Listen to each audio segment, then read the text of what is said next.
Eamonn Holmes admits he has to write names down, as Tony Christie speaks on dementia. Tony Christie opened up on his dementia diagnosis on GB News ahead of his 80th birthday later this year. Tony Christie joined Eamonn Holmes and Isabel Webster on GB News on Wednesday to discuss his upcoming UK tour, recording new music and how he's coped since being diagnosed with dementia.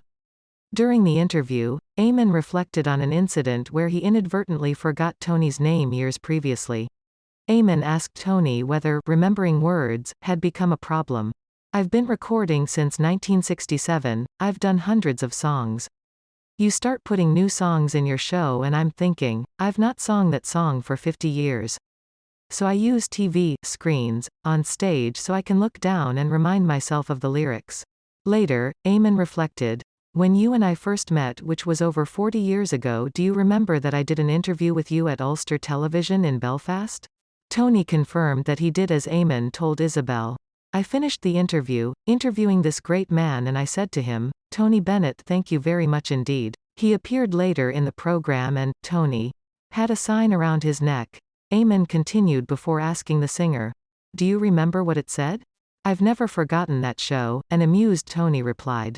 Eamonn told his co-host, "He had a sign that said, 'My name is Tony Christie.'" "You needed the prompter," Isabel teased. "You had early onset dementia. Ever since that mistake I have to write down the name of every guest." Tony opened up on how he's coping with his dementia diagnosis.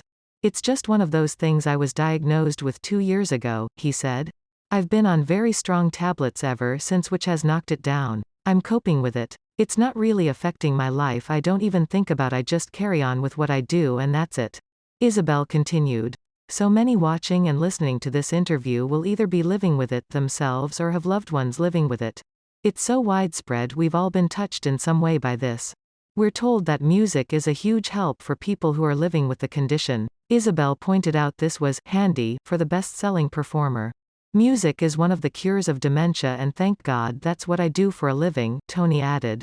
"This is going to be one of my busiest years. It's my 80th birthday in April and we're planning tours, we're planning TV shows, I'm recording in Nashville, doing 2 albums in the next 2-3 months and then a big tour.